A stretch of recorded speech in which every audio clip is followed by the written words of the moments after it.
Bienvenue à toutes et à tous pour cette nouvelle exploration. Aujourd'hui, on s'attaque à un monument, le tout premier chapitre de la Genèse, dans la version française de Louis II, une traduction qui a marqué des générations. C'est vraiment un récit fondateur pour beaucoup. Oui, tout à fait. Et notre base, ce sera uniquement ce texte, Genèse 1, version second.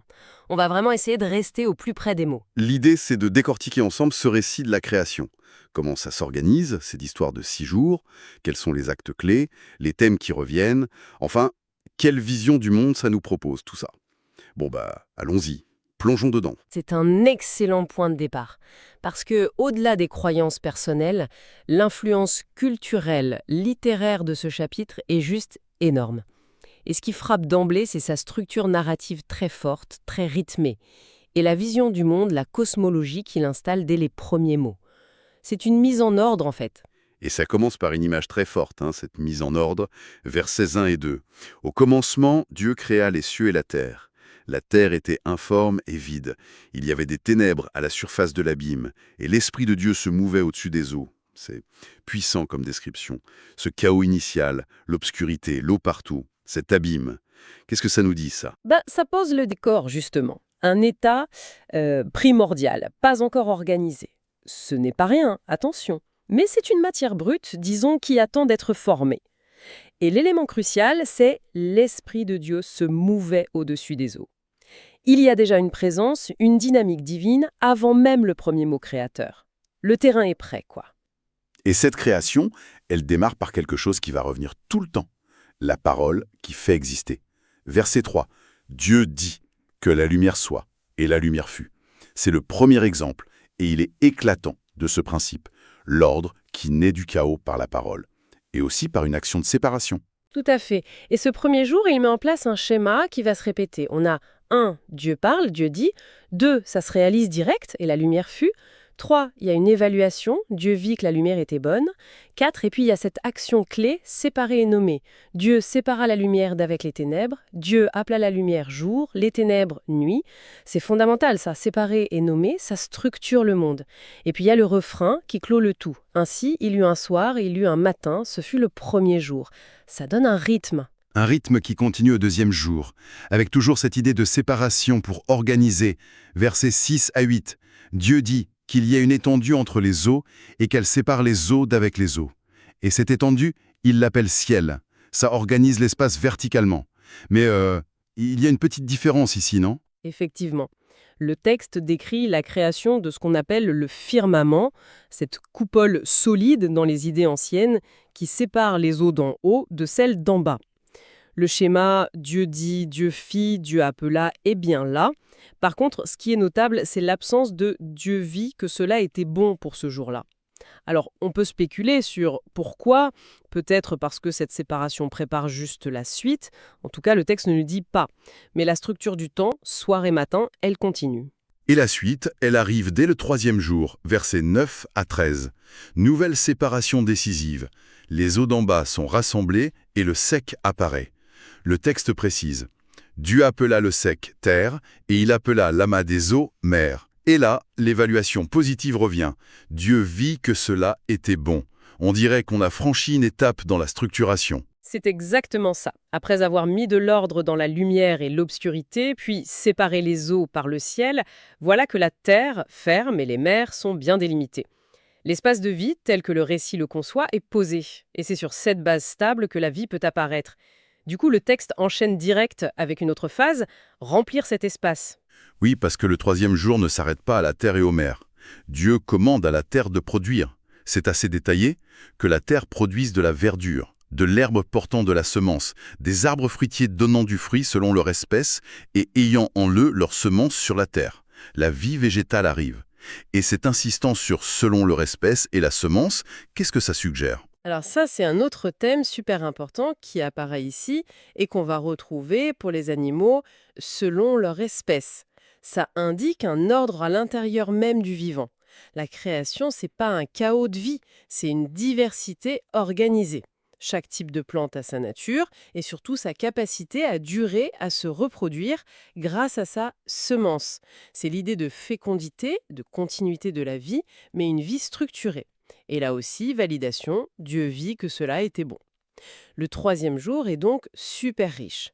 Il finit de structurer l'environnement terre-mer et il commence à le remplir avec les plantes.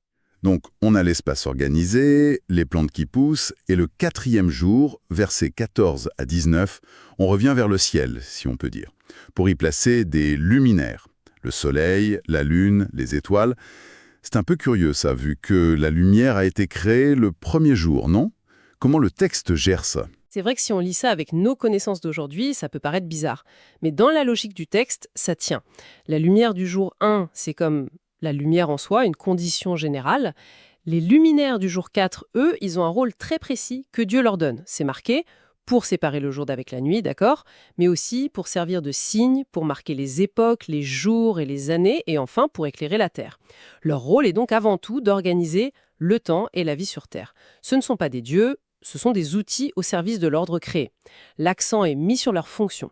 Et, de nouveau, l'évaluation positive. Dieu vit que cela était bon. D'accord, donc après l'espace jour 1, 2, 3 et le temps jour 4, on revient au remplissage des domaines qui restaient vides. Le cinquième jour, versets 20 à 23, c'est l'animation des eaux et de l'air. Dieu dit que les eaux produisent en abondance des animaux vivants et que des oiseaux volent sur la terre vers l'étendue du ciel. Le texte parle des grands poissons, de tous les animaux vivants qui se meuvent, tout oiseau ailé, et encore cette précision selon leur espèce. Oui, ce principe d'ordre selon leur espèce, il continue. La vie animale aquatique et aérienne est abondante, mais structurée. Et là, il y a une grande nouveauté. C'est la première fois que Dieu bénit directement des créatures. Il leur dit « Soyez féconds, multipliez et remplissez les eaux des mers, et que les oiseaux multiplient sur la terre. » C'est une bénédiction qui donne une puissance de vie, une capacité à se développer et à occuper l'espace prévu pour eux. C'est une dynamique d'expansion de la vie que Dieu encourage, mais toujours dans cet ordre. Et bien sûr, Dieu vit que cela était bon. Et on arrive au sixième jour, versets 24 à 31, le dernier jour de création. Ça commence par remplir le dernier domaine, la terre ferme.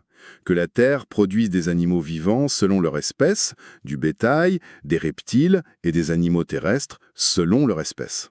On reste dans le même schéma. Mais ce jour-là, il atteint un sommet avec un acte qui est présenté de façon très différente, la création de l'être humain. Tout à fait. Le texte marque une sorte de délibération divine. Faisons l'homme à notre image selon notre ressemblance. C'est unique dans le chapitre, et l'acte lui-même est souligné.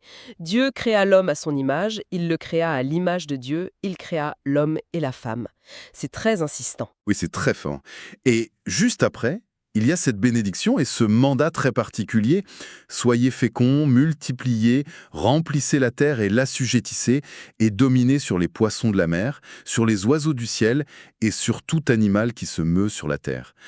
Comment on peut comprendre ça, cette place spéciale et ce rôle de dominer et assujettir juste en regardant le texte? L'homme et la femme, dans ce moment clé, c'est aussi important. Pour le mandat, remplissez, assujettissez, dominez, ça donne une responsabilité sur le reste du créé. Mais pour comprendre dominer, assujettir dans le contexte du texte, c'est intéressant de voir ce qui vient juste après, versets 29 et 30. Dieu donne à manger aux humains et à tous les animaux. Uniquement des végétaux, pas de prédation au début. Donc, dans ce cadre-là, dominer, ça pourrait être compris non pas comme exploiter sans limite, mais plutôt comme gérer, organiser, prendre soin de cet ordre foisonnant. Un peu comme un intendant, quoi. Dans un monde où, au départ, il n'y a pas de violence alimentaire. La bénédiction humaine reprend celle des animaux, fécondité, etc., mais ajoute cette responsabilité de gestion. Et pour conclure toute cette œuvre des 6 jours, l'évaluation finale de Dieu, elle change encore. Ce n'est plus juste bon, mais ça englobe tout. Dieu vit tout ce qu'il avait fait et voici, cela était très bon. Cette gradation, bon puis très bon, qu'est-ce qu'elle nous dit? Ce très bon final, il porte sur l'ensemble, sur la création terminée, avec l'humanité et son rôle dedans. Ça suggère une harmonie parfaite, une réussite totale de l'agencement de toutes les parties. Chaque étape était bonne, mais c'est le tout ensemble, interconnecté, fonctionnel, plein de vie ordonnée, qui atteint ce superlatif. Ça donne une valeur immense et une cohérence à tout ce cosmos décrit, vu par son créateur dans le récit. Ok, alors si on essaye de faire une synthèse rapide après avoir regardé ces 6 jours, quels seraient les grands motifs qui structurent vraiment ce chapitre? Comment ce récit construit sa vision du monde, en gros? Il y a plusieurs fils rouges. Oui, premièrement, la parole de Dieu qui crée et qui met en ordre. Dieu dit. C'est le moteur. Deuxièmement, le principe de séparation pour organiser. Lumière, ténèbres, eau, mer, terre. L'ordre naît en faisant des distinctions. Troisièmement, l'organisation du vivant avec ce fameux selon leur espèce. Ça assure la diversité et la continuité dans l'ordre. Quatrièmement, l'évaluation positive par Dieu, bon puis très bon, qui dit la valeur de la création à chaque étape et au final. Cinquièmement, les bénédictions, qui donnent la capacité de vivre, de se multiplier, d'abord aux animaux, puis à l'humanité avec une dimension en plus. C'est une dynamique de vie.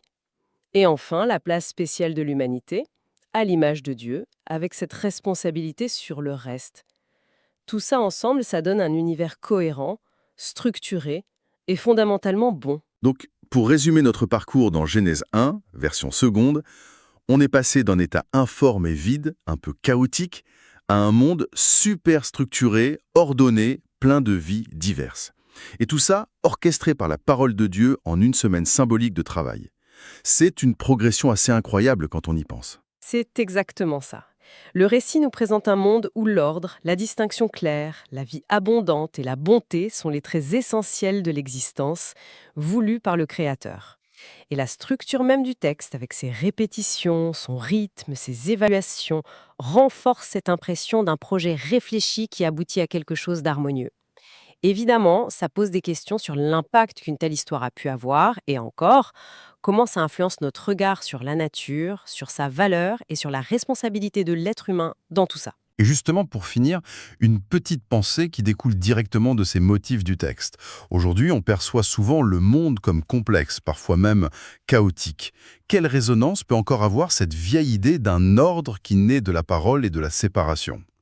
Et le fait que ce récit insiste lourdement sur le fait que la création est bonne, très bonne, comment ça dialogue avec nos propres jugements de valeur sur l'environnement ou sur ce que l'action humaine devrait être ?